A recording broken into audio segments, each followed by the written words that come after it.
Hello guys, welcome back to my channel. My name is Prachi Tekriwal and I hope you all are doing good. So friends, as you know that this channel is for those students who are preparing for NTA UGC NET GRF examination in Labour Welfare Code 55 and also for those who are preparing for other public sector examinations in human resource management. So what we are going to do today is we will cover the important labor laws which comes in this examination, that is the Contract Labor Regulation and Abolition Act 1970. So before starting the class, I will request you all to please subscribe the channel so that whenever I upload the video, you will get the notification for that. Fine. So आज हम लोग जो है Contract Labor Regulation and Abolition Act के बारे में बात करेंगे और क्लास को ना देर करते हुए चलिए जल्दी से स्टार्ट करते हैं। सो यहाँ पे हम लोग जो पहली डिस्कस करने जा रहे हैं वो है इसकी हिस्ट्री, यानी कि जो हमारा कॉन्ट्रैक्ट लेबर एक्ट था वो आया ही क्यों, मतलब क्या रीज़न था उसको लाने का, वो कब आया, साथ में क्या अमेंडमेंट्स हुए, इसमें क्या क्या चीज़ें कवर होती हैं, ये सारी चीज़ें हम लोग डिस्कस करेंगे। तो अगर हम लोग बात करें सेकेंड 5 ईयर प्लान की, तो सेकेंड 5 ईयर प्लान में जो हमारी प्लानिंग कमीशन आई, राइट, तो प्लानिंग कमीशन ने भाई उस समय मतलब देखा जा रहा था कि जो कॉन्ट्रैक्ट लेबर्स होते थे, यानी कि जो कॉन्ट्रैक्टर्स के थ्रू जाके कहीं पे काम करते थे, उनकी स्थिति बहुत खराब थी। मतलब उनको जैसे पाए वैसे कंडीशन में रखा जाता था, उनकी बहुत सारी चीज़ें पूरी नहीं होती थी, वेजेस टाइम पे नहीं मिलते थे, तो बहुत सारा एक्सप्लॉयटेशन हो रहा था उनका।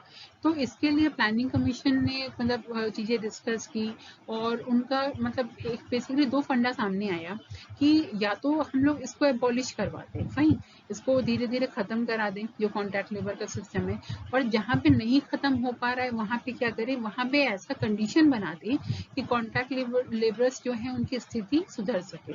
तो इसके लिए इसका बिल पास हुआ और फिर ये जो है पास होके एक्ट फॉर्म हुआ आपका 5 सितंबर 1970 को, राइट। अगर आपसे कोई बोले कि ये एक्ट कब फॉर्म हुआ था तो आपका आंसर होना चाहिए 5 सितंबर 1970 को। लेकिन अगर इसको फोर्स में आने की बात की जाए कि कब से ये लागू हुआ, तो ये आपका came into force on 10 Feb 1971।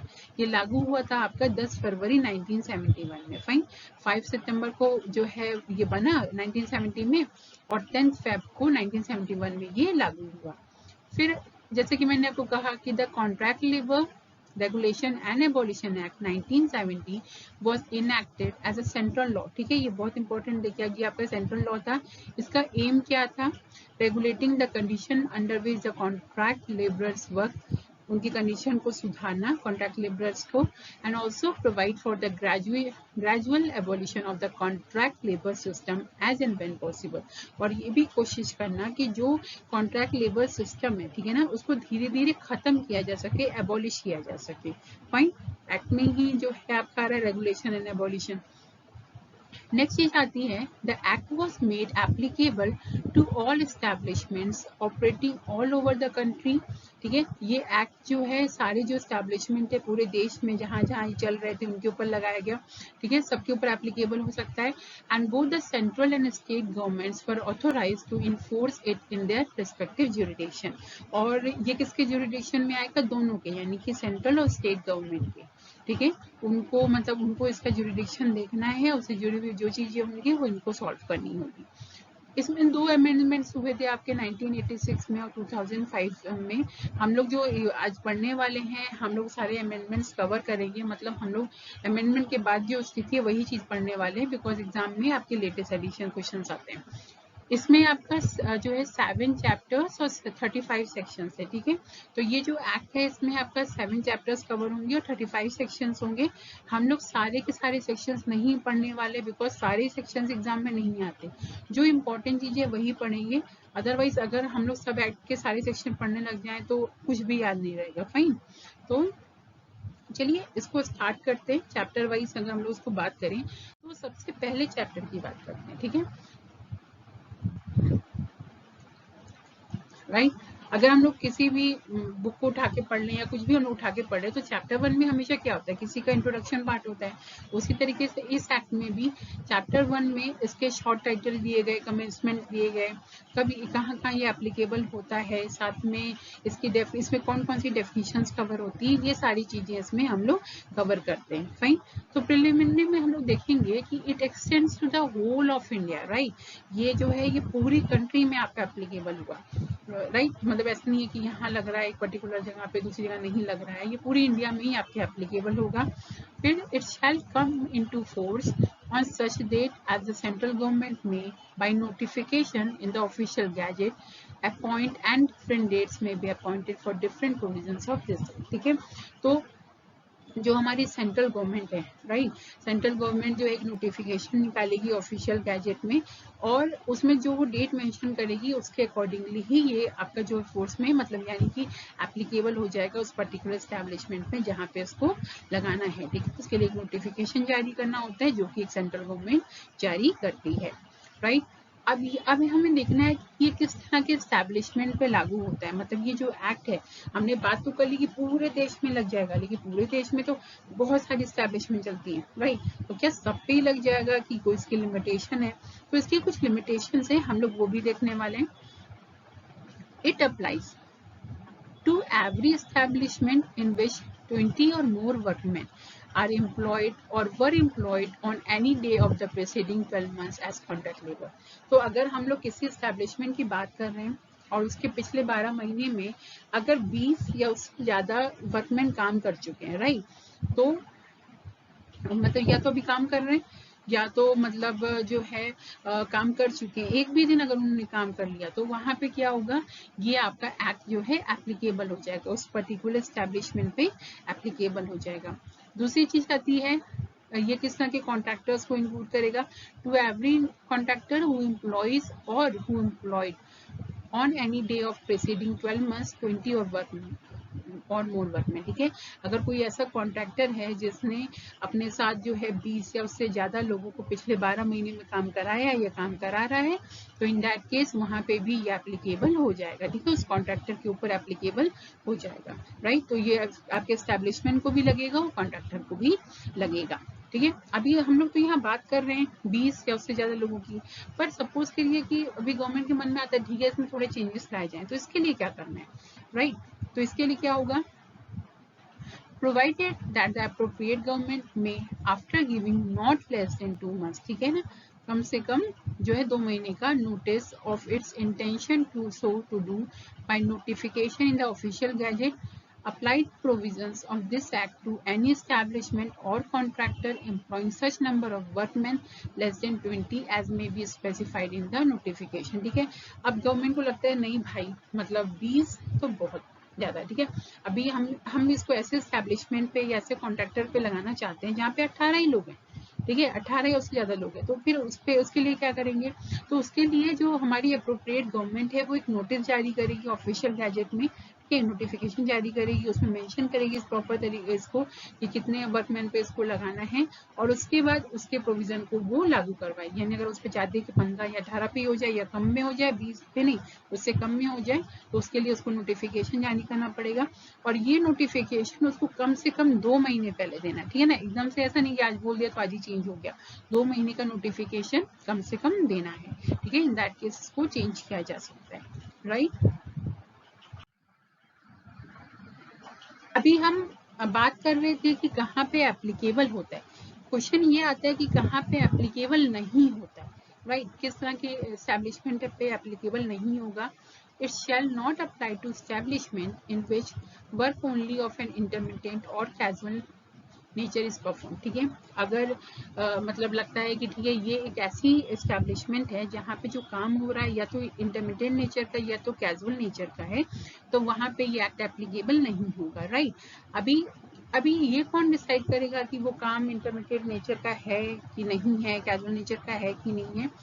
If a question arises whether work performed in an establishment is of an intermittent or casual nature, the appropriate government shall decide that question after consultation with the central board or as the case may be a state board and its decision shall be final. ठीक है, तो यहाँ पे कौन आएगा role में, यहाँ पे गवर्नमेंट आएगी, अप्रोप्रिएट गवर्नमेंट रोल में आएगी और वो सेंट्रल बोर्ड से या जिस केसेस में स्टेट बोर्ड की बात आती है वहाँ पे उनसे डिस्कस करेगी और फिर उनसे कंसल्टेशन के बाद वो डिसाइड करेगी, अप्रोप्रिएट गवर्नमेंट डिसाइड करेगी कि ये काम इंटरमिटेंट नेचर का या कैजुअल नेचर का है कि नहीं है। अगर वो इंटरमिटेंट या कैजुअल नेचर का होगा तो उस पर ये एक्ट एप्लीकेबल नहीं होगा। फाइन, तो ये चीजें आपको ध्यान में रखनी है। अब यहाँ पे देखिए एक छोटा सा आपका एक्सप्लेनेशन दिया गया है, for the purpose of this subsection work perform in an establishment shall not be deemed to be an intermittent nature, मतलब किस तरह का काम जो है इंटरमिटेंट नेचर का नहीं कहलाएगा।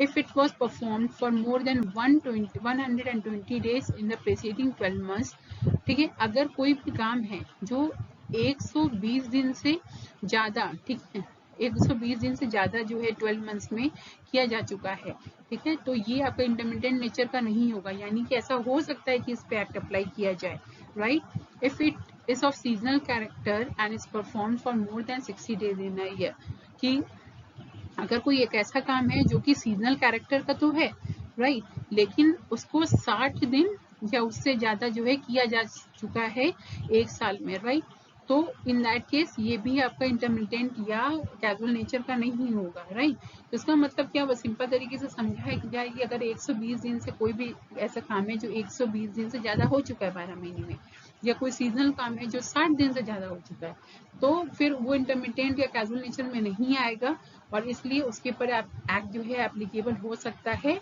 अगर वो बाकी सारी चीजों को सेटिस्फाई करता है। फाइन, तो ये आपका जो है आपकी एप्लीकेबिलिटी होगी कि कहाँ कहाँ एप्लीकेबल होगा। दूसरी हम लोग चैप्टर 1 में ही अगर हम लोग बात करें तो चैप्टर 1 में आपका एक बहुत इंपॉर्टेंट पार्ट होता है डेफिनेशन।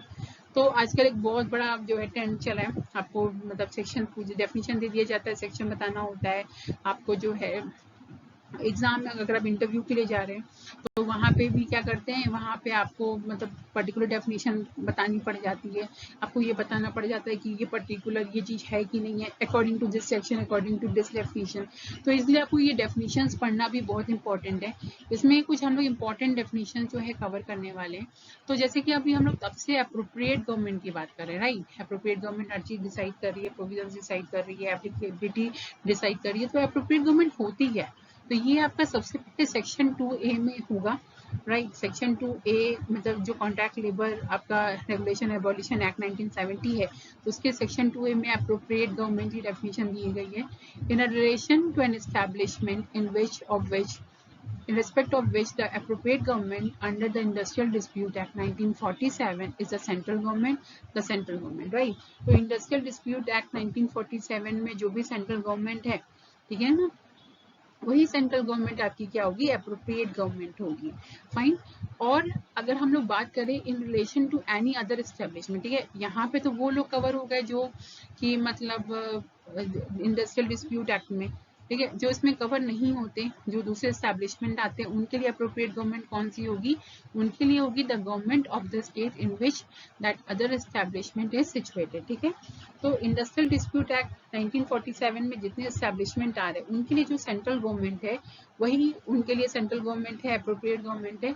और जो एस्टेब्लिशमेंट उसमें कवर नहीं हो रहे उनके लिए अप्रोप्रिएट गवर्नमेंट कौन है, उनके लिए अप्रोप्रिएट गवर्नमेंट है वो स्टेट गवर्नमेंट जिसके अंडर में वो एस्टेब्लिशमेंट जो है सेटल्ड है, मतलब जिस स्टेट में वो रहेगा उस स्टेट की स्टेट गवर्नमेंट क्या होगी, उसकी अप्रोप्रिएट गवर्नमेंट होगी, यानी उससे जुड़े हुए जो भी जुरिडिक्शन होंगे वो लेंगे, राइट।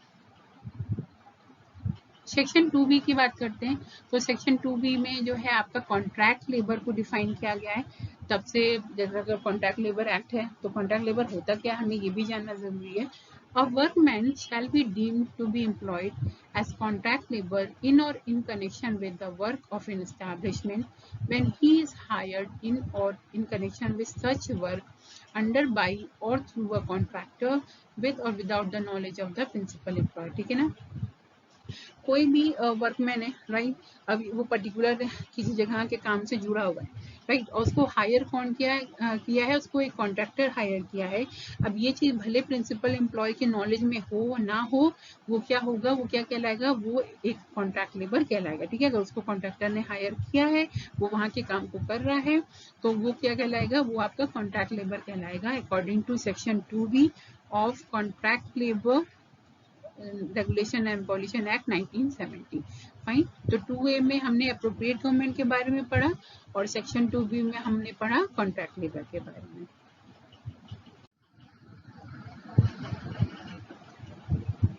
यहाँ पे हम लोग सेक्शन 2C कवर करते हैं।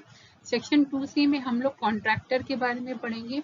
कॉन्ट्रैक्टर कौन होता है? In relation to an establishment means a person who undertakes to produce a given result for the establishment other than a mere supply of goods or articles of manufacture to such establishment through contract labor, or who supplies contract labor for any work of the establishment include a subcontractor, right? तो यहाँ पे कोई भी एक ऐसा person है, ठीक है, एक एस्टेब्लिशमेंट से वो जुड़ा हुआ है, वहाँ के काम को उसने पूरा करने का जो है क्या क्या जिम्मा लिया है, राइट, जिम्मा लिया है। लेकिन वो एक चीज बात ध्यान में रखनी है कि वो सिर्फ वहाँ पे कोई सामान या कोई गुड, कोई आर्टिकल मैन्युफैक्चर करके या वैसे नहीं पहुंचा रहा, वो वहाँ पे मैन पावर या स्किल दे रहा है, यानी कि कॉन्ट्रैक्ट लेबर्स को दे रहा है वहाँ पे। फाइन, तो वो क्या कहलाएगा, तब वो कॉन्ट्रैक्टर कहलाएगा। अगर कोई ऐसा है जो सामान प्रोवाइड कर रहा है, तो भाई वो तो सप्लायर हो गया ना, वो आपका कॉन्ट्रैक्टर थोड़ी ना हुआ। तो कॉन्ट्रैक्टर कब बनेगा, जब वो कॉन्ट्रैक्ट लेबर को प्रोवाइड करेगा, राइट। तो सेक्शन 2C के हिसाब से कॉन्ट्रैक्टर की डेफिनेशन आपकी ये होगी। अब यहाँ पे हम लोग सेक्शन 2D की बात करते हैं, कंट्रोल इंडस्ट्री। तो control industry means any industry the control of which by the union has been declared by any central act to be expedient in the public interest. ठीक है, जो भी ऐसी इंडस्ट्री है जो कि एक सेंट्रल एक्ट में कवर होती है, राइट, तो अगर सेंट्रल एक्ट में वो कवर हो रही है तो वो कंट्रोल इंडस्ट्री होगी, बिकॉज इसको एक्ट वो गवर्न कर रहा है, कंट्रोल कर रहा है, तो इसलिए वो कंट्रोल इंडस्ट्री कहलाएगी, क्योंकि उसके भी अपने नॉर्म्स चलते हैं अलग से। सेक्शन 2A की बात करें एस्टैब्लिशमेंट की, जैसे हमने बात कर रहे थे कि ऐसे एस्टैब्लिशमेंट जहाँ पे 20 या उससे ज़्यादा लोग काम कर रहे हैं, तो वो आपका वहाँ पे एप्लीकेबल होगा एक्ट। तो एस्टैब्लिशमेंट होता क्या है, राइट, तो एस्टैब्लिशमेंट कोई भी एक ऐसा ऑफिस या डिपार्टमेंट होगा जो गवर्नमेंट या लोकल अथॉरिटी का होगा। ठीक है, गवर्नमेंट या लोकल अथॉरिटी का कोई भी ऑफिस या डिपार्टमेंट है तो वो भी एस्टैब्लिशमेंट हो सकता है। Any place where any industry, trade, business, manufacture और ऑक्यूपेशन इज कैरिड आउट। ठीक है, या कोई एक ऐसी जगह जहाँ पे इंडस्ट्री, ट्रेड, बिजनेस या मैन्युफैक्चरिंग या किसी तरीके का ऑक्यूपेशन है वो कैरी ऑन हो रहा है, तो वो भी क्या आपका कहलाएगा, एस्टैब्लिशमेंट कहलाएगा। फाइन, यानी कि गवर्नमेंट या लोकल अथॉरिटी की कोई ऑफिस है या वहाँ पे कोई भी ट्रेड, बिजनेस, मैन्युफैक्चरिंग ऑपरेशन हो रहा है, तो वो आपका एस्टैब्लिशमेंट में आएगा सेक्शन 2 के अकॉर्डिंगली। फाइन,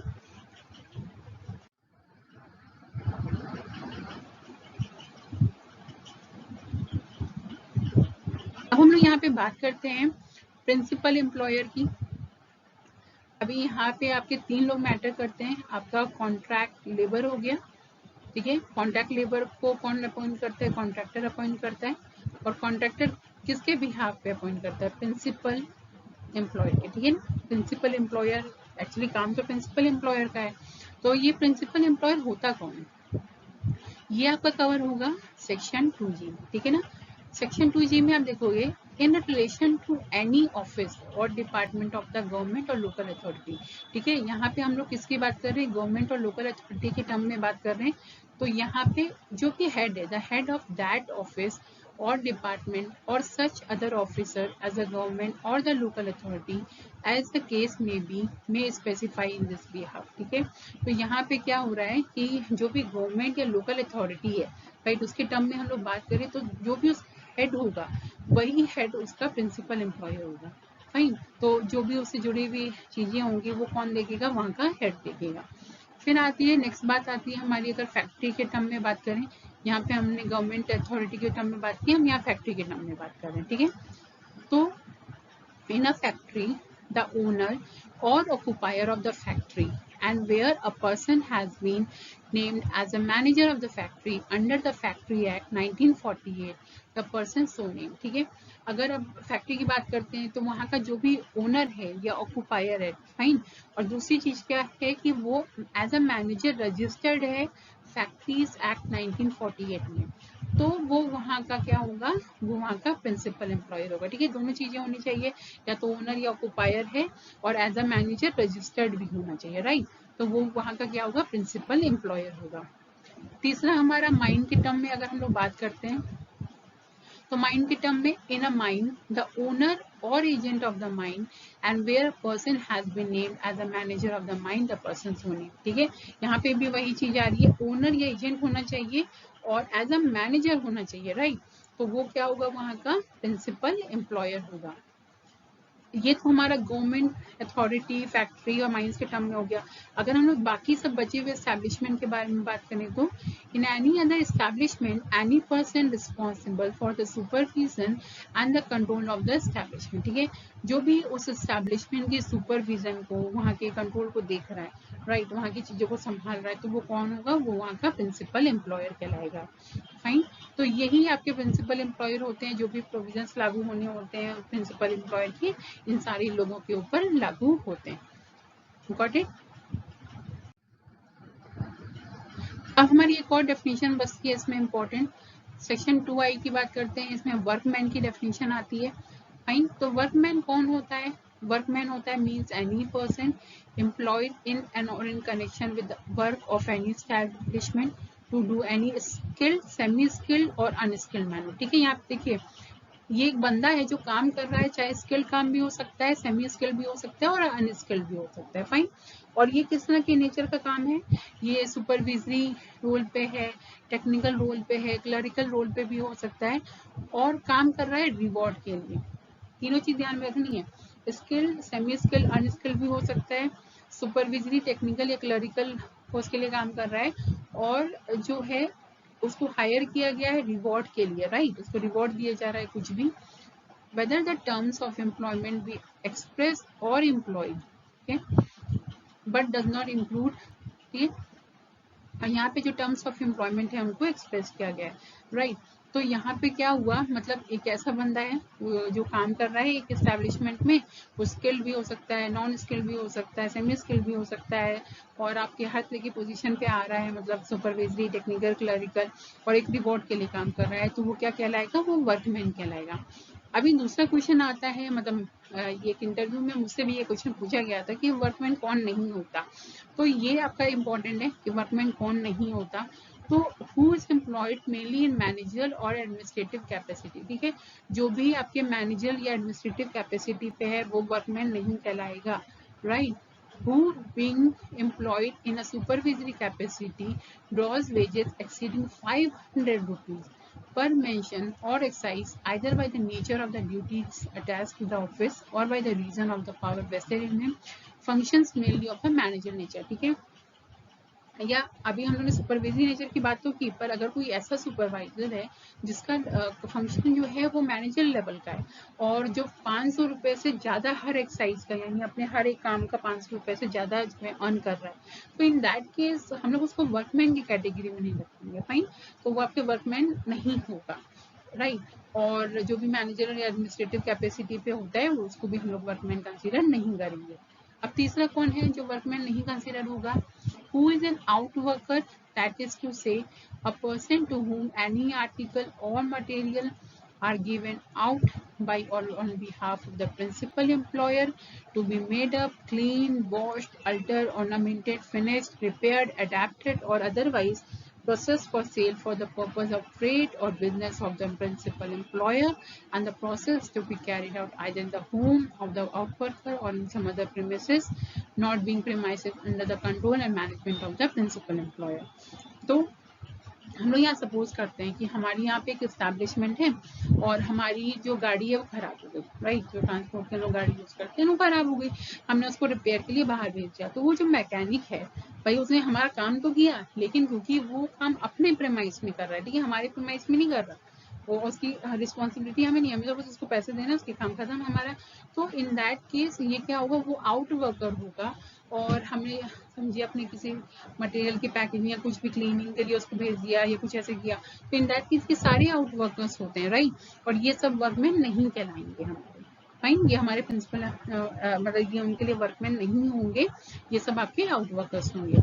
तो आपको यही चीज ध्यान में रखनी है, मैनेजर या एडमिनिस्ट्रेटिव कैपेसिटी के लोग या जो सुपरवाइजर तुम्हें लेके 500 रुपए से ज्यादा अर्न करते हैं पर प्रोजेक्ट, और ये जो आउट वर्कर्स हैं, तो ये लोग वर्कमैन नहीं कहलाते, राइट। उसके अलावा जितने भी आपके स्किल सेमी स्किल अनस्किल लोग हैं और जो रिवॉर्ड के लिए काम कर रहे हैं टेक्निकल क्लरिकल सुपरवाइजरी पोजीशन पे, तो वो लोग आपके वर्कमैन होते हैं, राइट। अब हम लोग आते हैं चैप्टर 2 पे, राइट। चैप्टर 1 हम लोग ने डिस्कस कर लिया, एप्लीकेबिलिटी की कहाँ कहाँ एप्लीकेबल है, डेफिनेशंस भी पढ़ लिए। तो अभी चैप्टर 2 कब आया ये भी पढ़ लिया, अब चैप्टर 2 की बात करते हैं। तो चैप्टर 2 में आपके एडवाइजरी बोर्ड्स आते हैं, राइट। तो एडवाइजरी बोर्ड का क्या काम है कि आपके ये जो चीजें हैं, मतलब जो एप्लीकेबल हुआ आपका एक्ट, अभी एक्ट से जुड़े हुए जो भी जुरिडिक्शन है, अगर कोई भी उसमें प्रॉब्लम्स आती है तो ये कौन देखेगा। तो इसके लिए आपके 2 एडवाइजरी बोर्ड होते हैं, एक सेंट्रल एडवाइजरी होता है और एक आपका होता है जो है स्टेट एडवाइजरी, राइट। जो भी आपका सेंट्रल गवर्नमेंट जो है गवर्न करती है वो सेंट्रल एडवाइजरी बोर्ड फॉर्म करती है, जो स्टेट गवर्न करती है वो स्टेट एडवाइजरी फॉर्म करती है, राइट। तो अगर हम लोग सेंट्रल एडवाइजरी बोर्ड की बात करें, इसका फॉर्मेशन सेक्शन 3 में जो है इसको डिस्क्राइब किया गया है। सेक्शन 3 में क्या कवर हुआ है, the central board shell consist of, इसमें क्या क्या आएगा, ठीक है, इस बोर्ड में कौन कौन आएगा। तो इसमें एक चेयरमैन होगा जो कि एक सेंट्रल गवर्नमेंट अपॉइंट करेगी, भाई सेंट्रल एडवाइजरी बोर्ड है तो सेंट्रल गवर्नमेंट अपॉइंट कर रही है। एक चीफ लेबर कमिश्नर होगा जो एक्स ऑफिशियो भी है, या मतलब वो पहले भी चीफ लेबर कमिश्नर रह चुके हैं और हमारे मतलब वो उस बोर्ड के लिए भी चीफ लेबर कमिश्नर का काम करेगा। फिर क्या आता है, सच number of members not exceeding 70 but not less then 11, ये कम से कम 11 और मैक्सिमम आपके 17 होने चाहिए। As a central government may nominate to represent that government, और इसको कौन नॉमिनेट करता है, इसको आपको सेंट्रल गवर्नमेंट जो है मतलब क्या करेगी, इसको आपको नॉमिनेट करेगी, इन मेंबर्स को नॉमिनेट करेगी। ये मेंबर्स कौन हो सकते हैं, ये railway, coal industry, mining industry, contractors, workman, ये जो भी लोग जिनपे इसमें इनका इंटरेस्ट है, opinion according to opinion of central government, ठीक है, सेंट्रल गवर्नमेंट के हिसाब से वो अप्रोप्रिएट है, ठीक है। भाई सेंट्रल गवर्नमेंट ने देखा कि ये लोग अप्रोप्रिएट हैं, रेलवे, कोल इंडस्ट्री से जुड़े हुए, माइनिंग इंडस्ट्री से जुड़े हुए, कॉन्ट्रैक्टर, वर्कमैन, ये जो भी अप्रोप्रिएट हैं, तो वो उनको यहाँ का मेंबर बनाएगी। और ये मेंबर्स कम से कम 11 तो होने चाहिए और 17 से ज्यादा नहीं होने चाहिए, राइट। तो ये चीज आपको ध्यान में रखनी है। इसमें चेयरमैन आपका चीफ लेबर कमिश्नर होगा और कम से कम 11 मैक्सिमम 17 लोग होंगे। उनको नॉमिनेट कौन करेगा, सेंट्रल एडवाइजरी बोर्ड है, आंख बंद करके याद रखना है कि इसको सेंट्रल गवर्नमेंट जो है नॉमिनेट करेगी, फाइन। सेक्शन 4 की बात करते हैं, तो सेक्शन 4 में आपका आएगा स्टेट एडवाइजरी बोर्ड। अब जैसे उसमें चेयरमैन था, इसमें भी एक चेयरमैन है जो कि स्टेट गवर्नमेंट अपॉइंट करेगी क्योंकि स्टेट एडवाइजरी बोर्ड है। उसमें चीफ लेबर कमिश्नर था तो इसमें लेबर कमिश्नर है।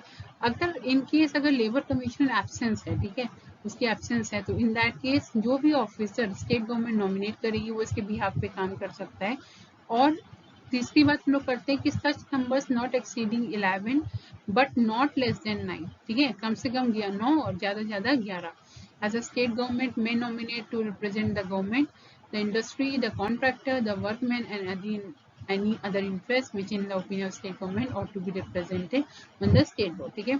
अब स्टेट गवर्नमेंट को लगता है कि ये लोग सुटेबल हैं तो वो कम से कम 9 और मैक्सिमम जो है 11 लोगों का क्या बना सकती है, एक बोर्ड, इस बोर्ड में उनको ऐड कर सकती है, नॉमिनेट कर सकती है, ठीक है। या इंडस्ट्रीज के कॉन्ट्रैक्टर्स, वर्कमैन या जो भी उनके अगर स्टेट गवर्नमेंट के अकॉर्डिंगली इनका इंटरेस्ट है इसमें तो उनको नॉमिनेट कर सकती है, फाइन। तो ये आपका सेक्शन 4 में इसका फॉर्मेशन होता है स्टेट एडवाइजरी बोर्ड का।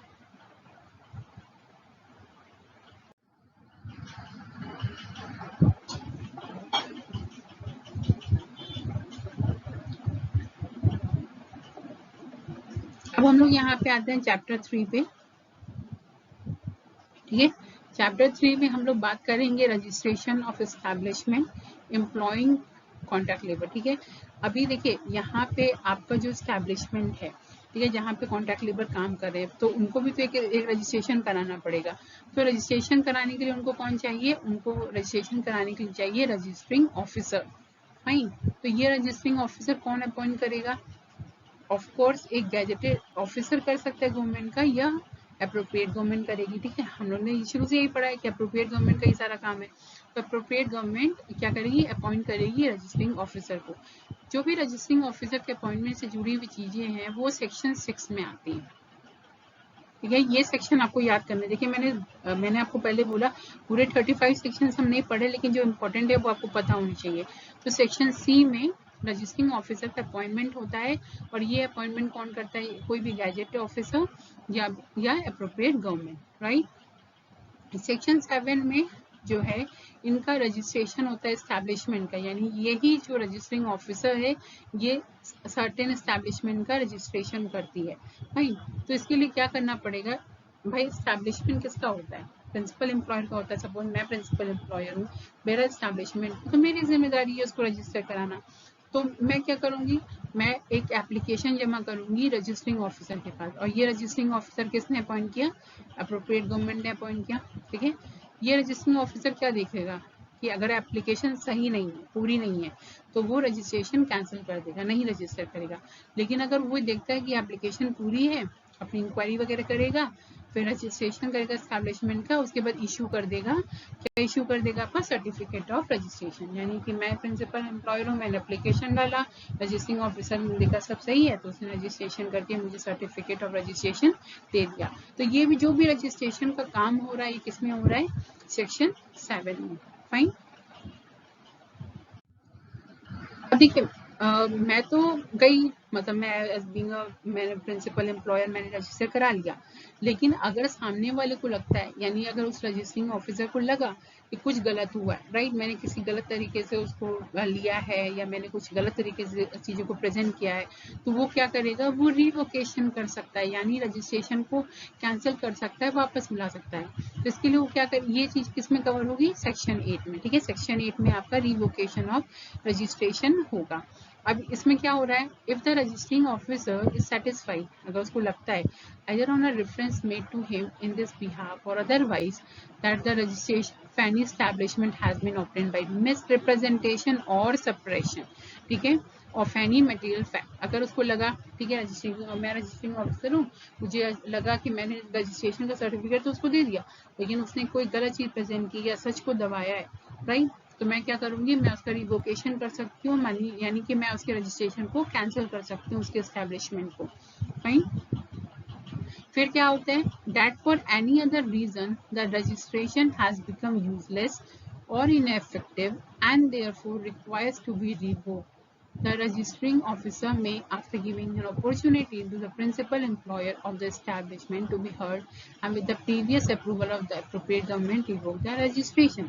अगर मान लीजिए मुझे लगता है कि मैंने तो उसको जो रजिस्ट्रेशन दिया, लेकिन वो किसी रीजन से बिना काम के यूजलेस हो गया या इनएफेक्टिव हो गया, ठीक है, तो मुझे लगता है कि आप उसमें थोड़ा उसको रिवोक करने की जरूरत है, कैंसिल करने की जरूरत है। तो फिर मैं क्या करूंगी? पहले तो मैं उसको एक अपॉर्चुनिटी दूंगी प्रिंसिपल एम्प्लॉयर को कि मैं उसकी बात सुन सकूं, राइट, कि ऐसा क्यों हो रहा है। और फिर मैंने उसकी बात सुनी, मैंने एक अप्रूवल लिया अप्रोप्रिएट गवर्नमेंट से, और क्या किया? रजिस्ट्रेशन को कैंसिल कर दिया। फाइन। तो यही चीज है, मतलब किसी भी तरीके की धोखाधड़ी लगती है, मिसरिप्रेजेंटेशन होता है, गलत लगता है चीजों को, ऐसा लगता है कि सामने वाला सही से चीजों को फॉलो नहीं कर रहा, तो हम क्या कर सकते हैं? उसको रिवोक कर सकते हैं, यानी उसको कैंसिल आउट कर सकते हैं। फाइन। और रिवोकेशन किस में कवर होता है? सेक्शन 8 में। तीन चीजें याद रखनी है। सेक्शन सी में रजिस्टरिंग ऑफिसर अपॉइंट होगा, सेक्शन 7 में आपका रजिस्ट्रेशन होगा एस्टैब्लिशमेंट का, और कौन करेगा? रजिस्टरिंग ऑफिसर करेगा। और सेक्शन 8 में रजिस्टरिंग ऑफिसर ही रिवोकेशन कर सकता है, यानी कैंसिल कर सकता है कि उसको लगता है कि गलत चीजें हुई हैं। हमने चैप्टर 3 तक पढ़ लिया, अब हम पढ़ेंगे चैप्टर 4 के बारे में, राइट। चैप्टर 4 में लाइसेंसिंग आपका कवर होता है कॉन्ट्रैक्टर का। जैसे कि हमने स्टार्टिंग से पढ़ा कि इसमें आपका एस्टैब्लिशमेंट, ठीक है, जो कि प्रिंसिपल एम्प्लॉयर संभालता है, फिर आपका कॉन्ट्रैक्टर होता है, और कॉन्ट्रैक्टर के बाद आपका कॉन्ट्रैक्ट लेबर्स आते हैं, ठीक है। हमने इसका रजिस्ट्रेशन कर दिया।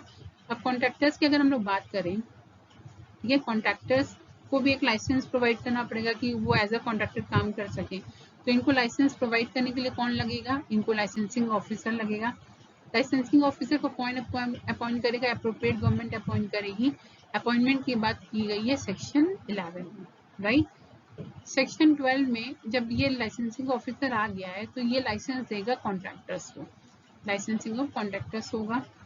कॉन्ट्रैक्टर्स को क्या करना है, इनको एप्लीकेशन देना है। The application for the grant of licence needs to be submitted in a prescribed format to the licensing officer who on receiving the same conducts appropriate inquiry before giving the license। ठीक है, तो समझो मैं contractor हूँ तो मैंने क्या किया, मैंने मतलब सेक्शन 12 में तो सबसे पहली बात मेरी लाइसेंसिंग होगी और मुझे उसके लिए क्या करना पड़ेगा, मुझे एक प्रिस्क्राइब फॉर्मेट में एक एप्लीकेशन डालनी पड़ेगी लाइसेंसिंग ऑफिसर को। और लाइसेंसिंग ऑफिसर को मैंने एप्लीकेशन दी, लाइसेंसिंग ऑफिसर ने जितनी भी इंक्वायरीज है उसने की और उसको सही लगा तो उसने मुझे लाइसेंस दे दिया, राइट। और लाइसेंसिंग ऑफिसर का जो अपॉइंटमेंट होगा वो सेक्शन 11 में होगा और सेक्शन 11 में उसका अपॉइंट कौन करेगा, अप्रोप्रिएट गवर्नमेंट करेगी। ठीक है, अप्रोप्रिएट गवर्नमेंट कौन होती है, या तो सेंट्रल गवर्नमेंट या तो गवर्नमेंट या तो स्टेट गवर्नमेंट, जो भी उसकी जुरिडिक्शन में आता है, राइट।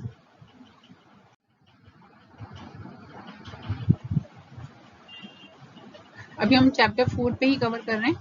रिवोकेशन की बात करते हैं, suspension and amendment of licence. ठीक है, जैसे कि आपका रजिस्ट्रेशन अगर हम लोग रिवोक कर सकते हैं एस्टैब्लिशमेंट का, उसी तरीके से अगर लगता है कि लाइसेंस भी गलत तरीके से कॉन्ट्रैक्टर ने लिया है, राइट, तो वहाँ पे क्या कर सकते हैं, एक लाइसेंसिंग ऑफिसर उसको रिवोकेट कर सकता है, सस्पेंड भी कर सकता है, चाहे तो उसमें अमेंडमेंट ला सकता है, right. If the licensing officer is satisfied either on the reference made to him in this behalf or otherwise that a license granted under section 12 has been obtained by misrepresentation or suppression of any material fact। ठीक है, section 12 में हमने licensing के बारे में पढ़ा था। तो अगर लाइसेंसिंग ऑफिसर को लगता है कि किसी भी तरीके की गलत इन्फॉर्मेशन दी गई है या सच्चाई को दबाया गया है, तो इन दैट केस वो रिवोकेट कर सकता है, सस्पेंड कर सकता है, अमेंडमेंट ला सकता है। The holder of licence has without reasonable cost, ये कोई रीजनेबल कॉस्ट नहीं है जो लाइसेंस को होल्ड कर रहा है, यानी कॉन्ट्रैक्टर कोई रीजनेबल कॉस्ट नहीं है, तब भी fail to comply with the condition subject to which the licence has been granted, यानी जिस रीजन के लिए उसको लाइसेंस दिया गया था, जिस कंडीशन पे, वो उसको कंप्लाई नहीं कर पाया। ठीक है, has contravened any of the provisions of this act, बहुत सारे कुछ ऐसे प्रोविजंस हैं जिनको फॉलो नहीं किया, rules made thereunder, उसमें रूल्स को फॉलो नहीं किया, then without prejudice to any other penalty with the holder of the license may be liable under this act, the licensing officer may after giving the holder of the license an opportunity of showing cause revoke or suspend the license or forfeit the sum if any or any portion thereof deposited as security for the due performance of the condition subject to which a license has been granted। ठीक है, तो यहाँ पे licensing officer ने दो चीजें देखी। पहले उसने देखा कि अगर कोई मिसरिप्रेजेंटेशन हुआ या सप्रेशन हुआ है किसी मटेरियल फैक्ट का, तो वो उस दैट केस में वो कर सकता है।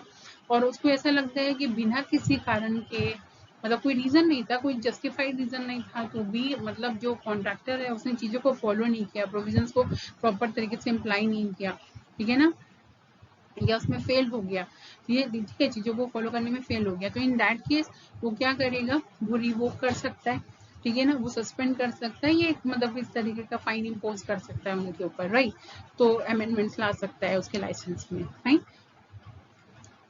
Subject to any rules that may be made himself, the licensing officer may vary or amend the license granted under section 20। ठीक है ना, वही हम बात कर रहे थे कि अगर उसको ऐसा लगता है कि ये सारी चीजें हुई हैं, तो इन दैट केस वो उसको कैंसिल आउट कर देगा या तो सस्पेंड कर देगा कुछ दिन के लिए, कि भाई उतने दिन उसको काम नहीं करना है, चाहे तो उसको अमेंडमेंट, उसमें अमेंडमेंट ले आएगा, राइट। तो ये आपका सेक्शन 14 में कवर होता है, आपको याद रखना है। सेक्शन 14 में ये चीजें आपकी कवर होती हैं। तो सेक्शन 6 में रजिस्ट्रिंग ऑफिसर का अपॉइंटमेंट होता है। सेक्शन 7 में जो है आपका रजिस्ट्रेशन होता है एस्टैब्लिशमेंट का। सेक्शन 8 में रजिस्ट्रेशन सर्टिफिकेट का जो होता है रिवोकेशन होता है। सेक्शन 11 की बात करें तो लाइसेंसिंग ऑफिसर का जो है अपॉइंटमेंट होता है। सेक्शन 12 की बात करते हैं तो लाइसेंसिंग होती है कॉन्ट्रैक्टर की, और सेक्शन 14 की बात करते हैं तो लाइसेंस का रिवोकेशन, सस्पेंशन या अमेंडमेंट होता है। तो आपको ये चीजें क्यों याद रखनी है, अभी आपको पता चलेगा। यहाँ पर हम लोग अपील की बात करते हैं सेक्शन 15 की, राइट। सेक्शन 15 में अपील होती है। तो जो हमने सेक्शन 7 में पढ़ा था, ठीक है, सेक्शन 7 में हमने क्या पढ़ा था, हम लोगों ने रजिस्ट्रेशन पढ़ा था इस्टेब्लिशमेंट का। सेक्शन 8 में हम लोग ने इसके रिवोकेशन के बारे में पढ़ा था, राइट। फिर इसी तरह से सेक्शन 12 की बात करें तो हम लोग ने लाइसेंसिंग के बारे में पढ़ा था कॉन्ट्रैक्टर के, और सेक्शन 14 की बात करें तो हम लोग इसके रिवोकेशन के बारे में पढ़ा था लाइसेंस के, राइट। तो ये चीजें हमने पढ़ी थी। अभी अभी देखते समझिए कि इसमें कोई एक ऐसी पार्टी है, ठीक है, उसको ऐसा लगता है कि इस सेक्शन में जो भी ऑर्डर्स दिए गए इन चारों में, ठीक है ना, रजिस्ट्रेशन के समय या मतलब रजिस्ट्रेशन के रिवोकेशन के समय, लाइसेंस प्रोवाइड करते के वक्त या लाइसेंस के रिवोकेशन के समय, अगर उस पार्टी को लगता है कि नहीं उसके साथ गलत हुआ, तो वो क्या करेगी, जिस दिन उसको ऑर्डर दिया गया उसके 30 दिन के अंदर, ठीक है, within 30 days from the date on which the order is communicated to him, refer an appeal to an appellate officer। वो एक appellate officer को अपनी अपील जो है देगी, who should be a person nominated in this behalf of by the appropriate government। और ये appellate officer को definitely appropriate government ही उसको क्या करेगी, अपॉइंट करेगी। Provided that the appellate officer may entertain the appeal after the expiry of the said period of 30 days if he is satisfied that the appellant has prevented by sufficient cause from filing the appeal in time। ठीक है, अभी हमने ये चीज तो देखा कि अगर वो इन सारे चारों सेक्शन में दिए गए ऑर्डर से नाखुश है कोई पर्सन, तो वो एक अपीलेट ऑफिसर के पास जाके अपनी अपील को डाल सकता है। लेकिन ये अपील कब डालनी है, उसको ऑर्डर मिलने के 30 दिन के अंदर डालनी है। लेकिन मान लो किसी रीजन से वो 30 दिन में नहीं अपील कर पाया और बाद में कर रहा है, तो इन दैट केस अगर अपीलेट ऑफिसर को लगता है कि नहीं जनरली वो 30 दिन में नहीं दे पाया अपील, तो वो क्या करेगा, उस केस में उसकी बात सुन लेगा आगे, राइट। और ये अपीलेट ऑफिसर को कौन अपॉइंट करता है, अप्रोप्रिएट गवर्नमेंट अपॉइंट करती है। अब आगे बात सुनने के बाद क्या होगा, on receipt of an appeal under subsection 1, subsection 1 में उसने अपील उसको मिली, appellate officer shall after giving an appellant an opportunity of being heard dispose of the appeal as expeditiously as possible। ठीक है, तो वो उसकी बात सुन के उसमें प्रॉपर एक्शन लेके क्या करेगा, उसको डिस्पोज कर देगा अपील को, राइट। और ये 30 दिन के अंदर भी सुन सकता है, कुछ केसेस में 30 दिन के बाहर भी सुन सकता है। तो ये आपका अपील किस में कवर होता है, सेक्शन 15 में।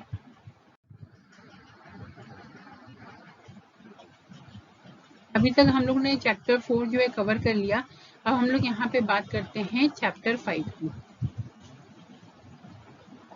चैप्टर 5 में हम लोग क्या कवर करने वाले हैं, इसमें हम लोग कवर करेंगे welfare and health of contract labour, ठीक है ना। अभी जैसे हमने स्टार्टिंग में तो यही चीज पढ़ी थी ना कि या तो कॉन्ट्रैक्ट लेबर को हटा दिया या तो उनकी वर्किंग कंडीशन को सही कर दिया जाए। वर्किंग कंडीशन को अगर सही करना है तो कहीं ना कहीं उनके वेलफेयर पे, उनके हेल्थ पे भी ध्यान देना पड़ेगा। तो इसके लिए प्रोविजंस आपके बने चैप्टर 5 में, राइट। चैप्टर 5 में आपके सेक्शन 16 से सेक्शन 21 कवर हो रहे हैं। सेक्शन 16 में क्या कहा गया कि भाई जो भी आपके कॉन्ट्रैक्ट लेबर काम कर रहे हैं उनके लिए कैंटीन बनाई जाए, ठीक है। सेक्शन 16 में कहा गया कि अगर कोई ऐसा एस्टेब्लिशमेंट है जहाँ पे 100 या उससे ज्यादा लोग काम कर रहे हैं तो वहाँ पे क्या करें, वहाँ पे एक कैंटीन बनाते हैं। सेक्शन 17 में इसी तरह से कहा गया कि रेस्ट रूम बनाए जाए कि जो भी लेबर्स हैं जब उनको थकान हो जाती है या डिजीनेस हो रही है, कोई प्रॉब्लम हो रही है, तो उनके लिए एक रेस्ट रूम हो प्रॉपर, ताकि फ्री टाइम में उसमें रेस्ट कर सकें। सेक्शन 18 में अभी कोई वहाँ पे काम कर रहा है तो उसको ड्रिंकिंग वाटर, लैट्रिन्स, यूरिनल्स और वॉशिंग फैसिलिटीज चाहिए, तो इसका भी एक प्रोविजन हो। सेक्शन 19 में फर्स्ट एड हो, अगर किसी को चोट लग जाती है तो ये सारी चीजें प्रोवाइड की जाए, राइट। तो 16, 17, 18, 19 में ये चारों चीजें वेलफेयर के लिए, हेल्थ के लिए प्रोवाइड करनी थी। अभी क्वेश्चन आता है ये प्रोवाइड कौन करेगा, ये कॉन्ट्रैक्टर जो है उसका काम है कि वो देखेगा कि सारी चीजें प्रोवाइड हो रही हैं। लेकिन अगर किसी कारण से सपोज करते हैं कि कॉन्ट्रैक्टर फेल हो गया, कॉन्ट्रैक्टर चीजें प्रोवाइड नहीं कर रहा है, तो ये किसकी लायबिलिटी बनती है, ये लायबिलिटी आपकी बनेगी प्रिंसिपल एम्प्लॉयर की सेक्शन 20 के अकॉर्डिंग। अब ये प्रिंसिपल एम्प्लॉयर जो है क्या करेगा, भाई फ्री में तो चीजें नहीं दे सकता क्योंकि कॉन्ट्रैक्टर को भी पैसा दे रहा है और फिर लेबर्स का अलग से खर्च उठाए, तो ये क्या करेगा, इसने लेबर के लिए सारी चीजें ये कर देगा। लेकिन उसका बिल आएगा, उसकी जो मतलब उसकी जो कीमत लगेगी वो किससे रिकवर करेगा, वो कॉन्ट्रैक्टर से रिकवर कर लेगा, राइट। क्योंकि दो जगह तो पेमेंट देगा नहीं, उससे अच्छा तो लेबर्स को डायरेक्टली रख ले। तो इसलिए कॉन्ट्रैक्ट लेबर्स के जो भी काम करता है अगर कॉन्ट्रैक्टर नहीं करता तो फिर वो कॉन्ट्रैक्ट लेबर को चीजें प्रोवाइड करके कॉन्ट्रैक्टर से पैसे वसूल देगा, फाइन। इसी तरह से अगर हम लोग सेक्शन 21 की बात करें, अगर कॉन्ट्रैक्टर जो है सही से पैसे नहीं दे रहा है कॉन्ट्रैक्ट लेबर को, तो यहाँ पे भी क्या होगा कि जो वेजेस पे करना है ये प्रिंसिपल एम्प्लॉयर पे करके जो है कॉन्ट्रैक्टर से वापस रिकवर कर लेगा, राइट। और ये मतलब प्रिंसिपल एम्प्लॉयर जो है ये श्योर करेगा कि उसके प्रेजेंस में डिस्ट्रीब्यूशन हो वेजेस का, सो दैट की वो एक प्रॉपर डिस्ट्रीब्यूशन हो सके, किसी भी तरीके के अनएथिकल चीज, अनफेयर चीजें ना हो, राइट। तो ये चीजें ध्यान देनी है चैप्टर 5 में, राइट। चैप्टर 5 में ये सारी वेलफेयर और हेल्थ वाली चीजें जो है कंसीडर करनी है।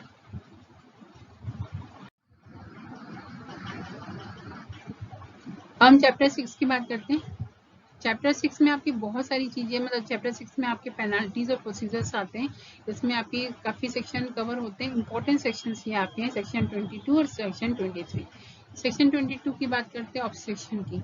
अभी जैसे हमने बात की थी कि मतलब अभी रिवोकेशन होता है, ये सारी चीजें होती है, तो ये कैसे होता है कि भाई एक इंस्पेक्टर होगा, राइट।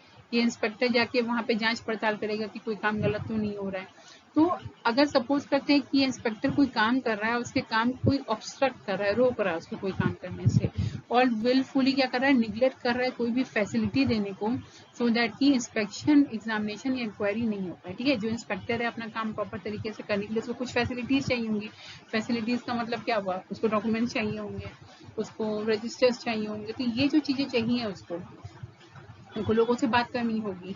तो अगर ऐसा करने से उसको कोई भी रोक रहा है, ठीक है, तो उसके ऊपर क्या करते हैं, उसके ऊपर सेक्शन 22 में ऑब्स्ट्रक्शन के मतलब अंतर्गत वो एक पनिशेबल ऑफेंस होगा, और उसको क्या करेंगे, उसको 3 महीने तक जेल या 500 रुपए का फाइन या दोनों देना पड़ सकता है। यानी उसको 3 महीने की जेल भी हो सकती है, 500 रुपए का फाइन भी देना पड़ सकता है, या दोनों चीजें करनी पड़ सकती है अगर वो इंस्पेक्टर को रोकेगा अपना काम करने से, राइट। सेक्शन 22 में ऑब्स्ट्रक्शन का आपका प्रोविजन है। दूसरी चीज आती है कि जो भी प्रोविजंस बनाए गए इस एक्ट में, सेक्शन 23 में अगर हम लोग बात करें, तो उसका कोई भी कॉन्ट्रावेंशन हो रहा है, ठीक है, लेकिन वो नहीं प्रोवाइड किया जा रहा है। जैसे कि अभी वेजेस की हमने बात की, हमने कैंटीन वगैरह देने की बात की, कोई भी प्रोविजन है जो प्रॉपर तरीके से फॉलो नहीं हो रहा, तो इन दैट केस क्या किया जाएगा, ये भी एक पनिशेबल ऑफेंस होगा। उसमें भी 3 महीने तक की जेल हो सकती है या 1000 रुपए का फाइन देना पड़ सकता है। और इतना करने के बावजूद भी अगर वो बंदा सही नहीं हो रहा है, राइट, वो गलती किए जा रहा, प्रोविजन को फॉलो नहीं कर रहा, तो इन दैट केस क्या होगा, ये कंटिन्यूइंग ऑफिस में आएगा और 100 रुपया पर दिन के हिसाब से आपको फाइन देना होगा। मतलब ये 3 महीना तो जेल जा ही रहे हो, 1000 रुपया दे ही रहे हो, 100 रुपया पर डे के हिसाब से फाइन भी देना होगा, अगर इसका कोई भी, अगर वो प्रोविजन को फॉलो करने से डिनाई किया गया, कॉन्ट्रवेंशन किया गया, ठीक है ना। तो ये चीजें आपकी चैप्टर 6 में कवर होती हैं, पेनाल्टीज और प्रोसीजर्स में। तो आई होप कि आपको चीजें समझ में आ रही हैं। कोई भी कंफ्यूजन होगी तो आपको क्या करना है, अपनी चीजों को नीचे मेंशन करो, ठीक है, अपनी क्वेरीज को नीचे मेंशन करो, और सबके आंसर्स मैं आपको इंडिविजुअली प्रोवाइड कर दूंगी। देखिए अभी तक हमने जो पढ़ा ना, चैप्टर 1, चैप्टर 2, चैप्टर 3, 4, 5, ठीक है, कवर कर लिया, चैप्टर 6 कवर कर लिया। अब हम लोग बात करते हैं चैप्टर 7 की, राइट। तो चैप्टर 7 में बेसिकली आपका क्या कवर होता है, चैप्टर 7 में हम लोग मिसलेनियस पार्ट कवर करते हैं। मिसलेनियस में हमें काफी सारे सेक्शन है, बट जो हम पढ़ने वाले हैं वो आपका एक इम्पॉर्टेंट है सेक्शन 28 में इंस्पेक्टिंग स्टाफ आने का, बिकॉज रिवोकेशन वगैरह करना है, सब चीजें करना है, तो उसके लिए क्या लगेगा, आपको इंस्पेक्टिंग स्टाफ लगेगा जो जाके इंक्वायरीज वगैरह कर सके। तो उसके बारे में हम लोग क्या करेंगे, उसके बारे में ही पढ़ेंगे। एग्जाम में बेसिकली इससे जुड़े हुए क्वेश्चन आपके आ सकते हैं। The appropriate government may be by notification in the official gazette appoints such person as it thinks fit to the inspector for the purpose of this act and defines a local limit within which they shall exercise their power under the act, ठीक है ना।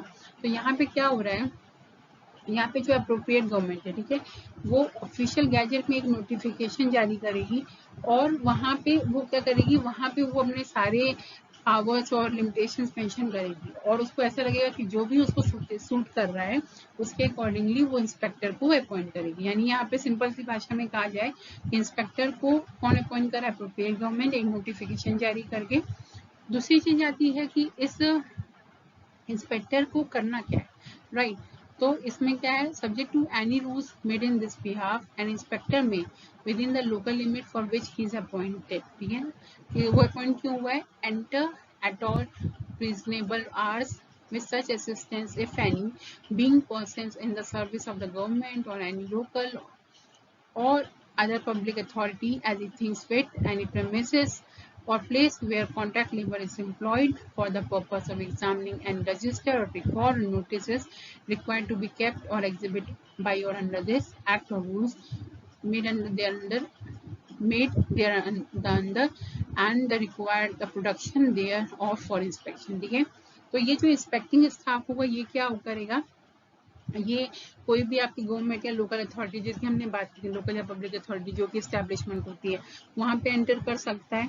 किसी भी मतलब enter क्यों करेगा, किसी भी रिकॉर्ड या रजिस्टर के बारे में एग्जामिन करने के बारे में, लोगों के बारे में एग्जामिन करेंगे। ठीक है ना, अगर आप उसको मतलब अगर आपको इंस्पेक्टिंग स्टाफ अगर आप अपॉइंट कर रहे हो तो डेफिनेटली आपको उसको पावर देनी पड़ेगी तो दैट कि वो सारी चीज़ें एग्जामिन कर सके और कोई भी चीज़ गलत हो रही है तो उसको आइडेंटिफाई कर सके। राइट, तो उसको ये पावर मिली है कि वहां पे एंटर कर सकता है। दूसरी पावर क्या मिली है, examine any person whom he finds in such premises or place and who he has reasonable cause to believe is a workman employed therein। ठीक है ना, तो वो वहां पे जो भी है प्रेमिस और प्लेस में जा रहा है, ठीक है ना, वो वहां पे क्या करेगा, वो वहां पे भी जो वर्कमैन है या कोई भी कंसर्न है उनको एग्जामिन कर सकता है, लेकिन उसके पास एक रीजनेबल आंसर होना चाहिए कि भाई वो उनसे क्वेश्चन क्यों पूछ रहा है।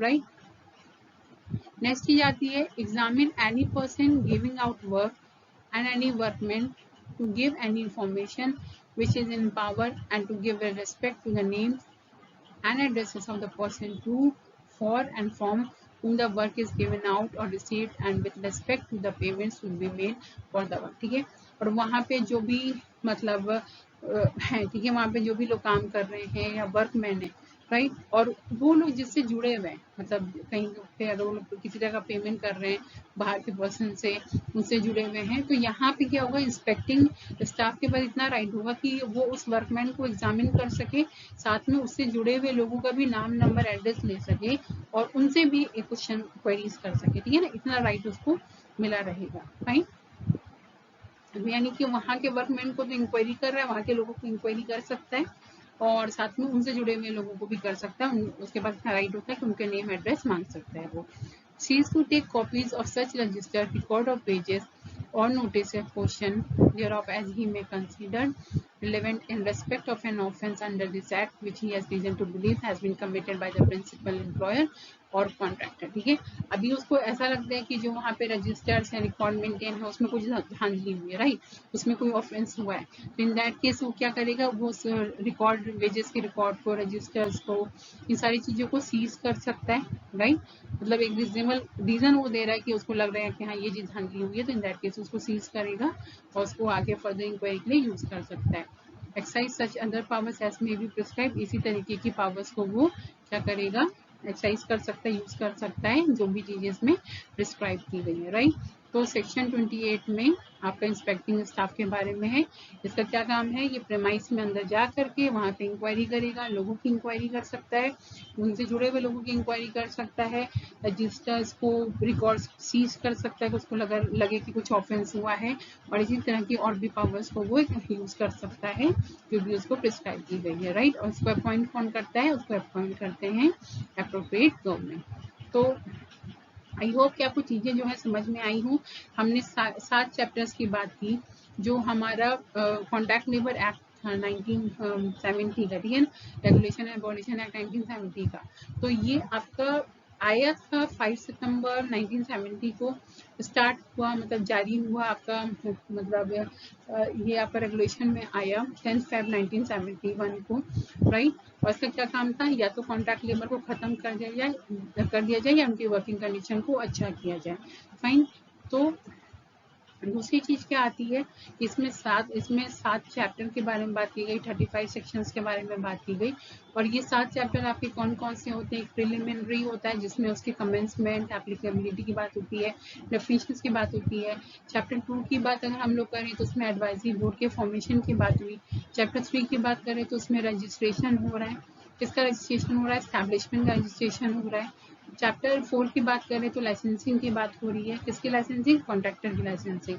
चैप्टर 5 की बात करें तो वेलफेयर और हेल्थ की बात हो रही है, आपके मतलब जो कॉन्ट्रैक्ट लेबर हैं चैप्टर 6 की बात करें तो उसमें पेनल्टीज एंड प्रोसीजर्स कवर होते हैं, और चैप्टर 7 में आपके मिसलेनियस पार्ट कवर होता है जिसमें हमने इंस्पेक्टिंग स्टाफ के बारे में पढ़ा, राइट। तो जो भी सेक्शंस हमने आज कवर किए, जो भी चैप्टर्स इंपॉर्टेंट डेट्स कवर की, तो आपको क्या करना है, आपको सबको नोट डाउन करना है, सिंपली लिखना है, और अपने एग्जाम में जाते वक्त उससे पहले उसको एक बार रिवाइज कर लेना है, और आपके डेफिनेटली इसमें से क्वेश्चन जरूर बनेंगे, राइट।